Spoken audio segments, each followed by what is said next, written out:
हाँ जी, class seventh. Good morning everyone. So last session में हमने बहुत सारी चीज़ें डिस्कस की होंगी, हो सकता है आपको पता भी होगा। इक्वलिटी वगैरह के बारे में हमने अलग अलग चीज़ें हैं, मैंने आपको कॉन्स्टिट्यूशन भी पढ़ाया होगा थोड़ा बहुत, पहले कभी बेसिक्स बताया होगा। आज हम डिस्कस करेंगे स्टेट गवर्नमेंट के वर्क्स। ठीक है, गवर्नमेंट्स के वर्क क्या होते हैं, स्टेट गवर्नमेंट के वर्क्स, ये बहुत ही इंपॉर्टेंट चैप्टर है आपके एग्ज़ाम के पॉइंट ऑफ व्यू से। तो स्टेट गवर्नमेंट के वर्क्स की यदि बात करें कि स्टेट गवर्नमेंट जो है काम क्या करती है, आपका ये महत्वपूर्ण डिस्कशन होने वाला है, बहुत ही इम्पोर्टेंट डिस्कशन है।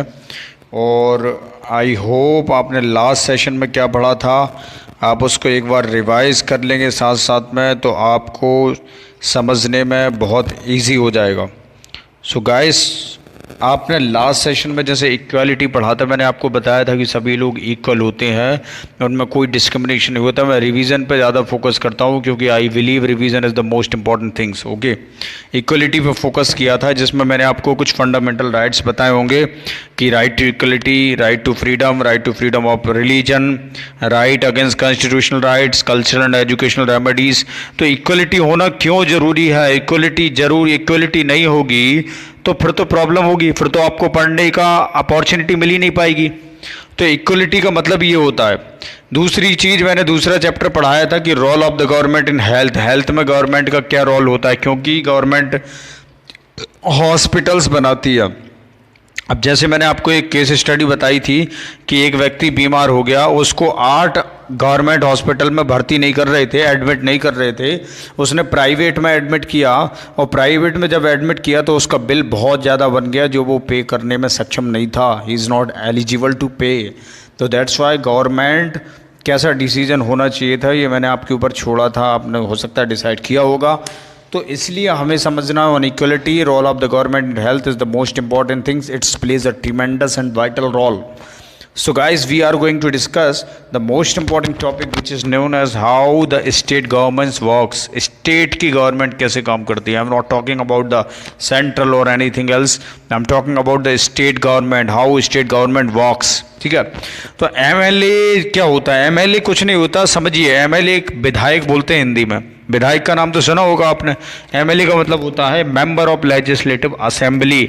The opposition members are unnecessary blaming the government. इस आपकी बुक में देखिए कि एमएलए जो है members of like opposition member जो है वो ब्लेमिंग कर रहा है कि भैया पहले की सरकार ने कोई काम नहीं किया, हम करेंगे. We have now taken up a drive to clear the garbage that has been lying around for years. इस तरीके से ब्लेम कर रहे हैं, हम करेंगे. Can you identify the MLA of the ruling party and the opposition and the illustration colour the.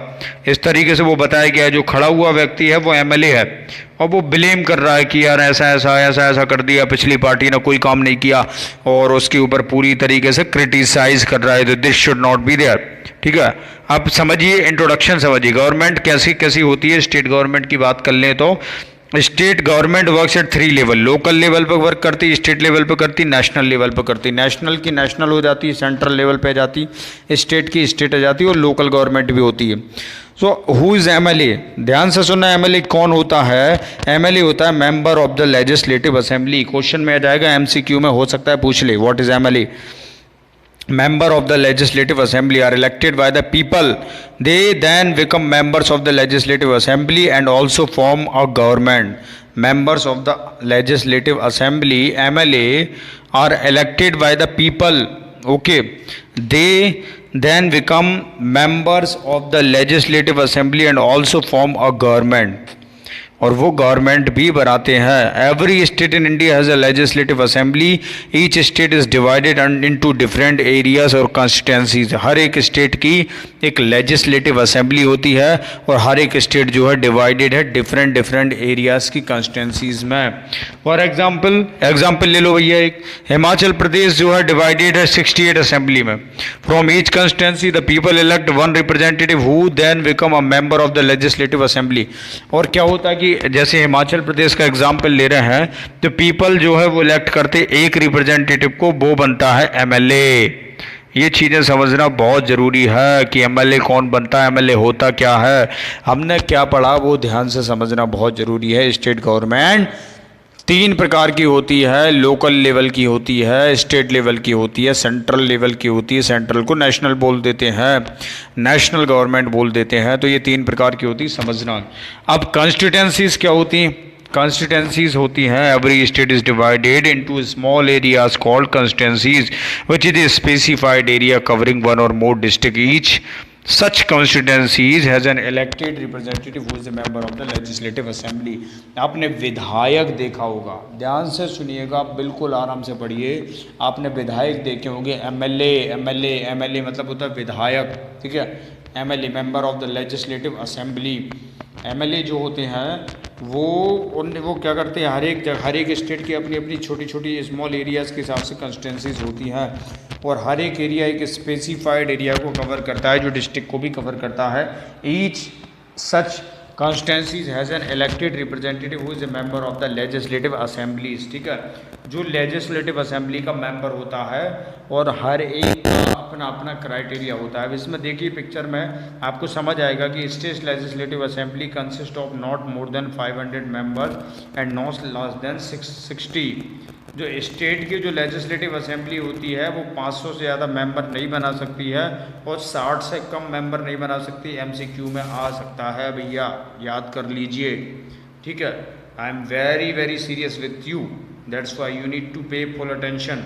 तो how the state government works, हमने क्या पढ़ा कि एमएलए है वो अपोज कर रहा है पार्टी को, वो बोल रहा है कि भैया पिछली सरकार ने कोई काम नहीं किया, गार्बेज को साफ कराने का काम भी नहीं किया, वो काम भी हम ही करेंगे।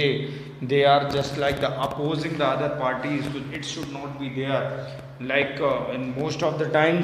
बहुत सारे समय में हम देखते हैं कि ऐसा होता है, एक पार्टी दूसरी पार्टी को अपोज करती है, बट सरकार जो है अच्छी सरकार चुनते हैं। यदि हम डेमोक्रेटिक हैं, डेमोक्रेसी में अच्छी गवर्नमेंट हम चूज़ करते हैं, तो they generally work for the welfare of the people. They generally हो सकता है हम प्रयास करेंगे, ऐसा कुछ ड्रामा करेंगे। मैं जनरली एक्टिविटीज़ कराता हूँ बच्चों को, जिसके माध्यम से जिसके जिससे लर्निंग अच्छी हो सके आपकी, you can learn something, okay. तो दैट्स वाई एमएलए हमने पढ़ा। एमएलए होता क्या है? Member of the legislative assembly are elected by the people, they then become members of the legislative assembly and also form a government। every state in India, हर state, India के हर state में legislature assembly है। Each state is divided into different areas or constituencies. For example Himachal Pradesh का मैंने आपको example दिया। Himachal Pradesh is divided into 68 assembly constituency. For each constituency the people elect one representative. ये हर कॉन्स्टिट्यूंसीज में लोगों ने इलेक्ट किया एक representative, who then become a member of the legislative assembly, जो लेजिस्लेटिव असेंबली का मेंबर बनता है। बिल्कुल ध्यान से समझने वाली बात है, जो हमें समझ में आ जानी चाहिए। तो हमने क्या पढ़ा कि स्टेट गवर्नमेंट क्या होती है। स्टेट गवर्नमेंट 3 लेवल पे होती है, state, local and national. National government, national को सेंट्रल भी कह सकते हैं, सेंट्रल और स्टेट गवर्नमेंट होती है 2 प्रकार की। और डेमोक्रेसी में हमें फ़ायदा क्या है कि हम चूज़ कर सकते हैं अपने लीडर को। एमएलए को कौन बनाती है? जनता। Elected by the people. A member of the legislative assembly are the elected by the people. ये क्वेश्चन बन सकता है। और क्वेश्चन ये भी आ सकता है कि हु इज़ एमएलए, एमएलए कौन है, ये भी क्वेश्चन आ सकता है। एमएलए किसके द्वारा इलेक्टेड होता है, ये भी क्वेश्चन आ सकता है। Every state in India has a legislative assembly, तो ये भी क्वेश्चन आ सकता है। हिमाचल प्रदेश जो है कितनी असेंबलियों में डिवाइडेड है। ऐसे तरह तरह के कोई से भी क्वेश्चन कहीं से भी बन सकते हैं, जो आपको सीखना बहुत ही इम्पोर्टेंट है एग्ज़ाम के पॉइंट ऑफ व्यू से। So every state is divided in small areas called constituencies. जो हर एक स्टेट जो डिवाइड है छोटे छोटे एरियाज में, उसको क्या बोलते हैं? कॉन्स्टिट्यूंसीज बोलते हैं। Which is a specified area covering one or more district. जो स्पेसिफाइड एरिया है कवर करता है एक या एक से ज़्यादा डिस्ट्रिक्ट को। Each such constituencies has an elected representative who is a member of the legislative assembly. हर एक कॉन्स्टिट्यूंसीज में इलेक्टेड रिप्रेजेंटेटिव हैं जो कि मेंबर हैं लेजिस्लेटिव असेंबलीज के। उसके बाद फिर मैंने आपको बताया state assembly. The state legislative assembly consist of not more than 500 members. जो स्टेट की लेजिस्लेटिव असेंबली होती है वो 500 से ज़्यादा लोग नहीं कर सकती और 60 से ज़्यादा लोग नहीं कर सकती। तो नेक्स्ट सेशन में हम दूसरी बातें डिस्कस करेंगे। ये हमारा बेसिक कंसेप्ट क्लियर हो गया। Thank you so much. Next session मिलते हैं।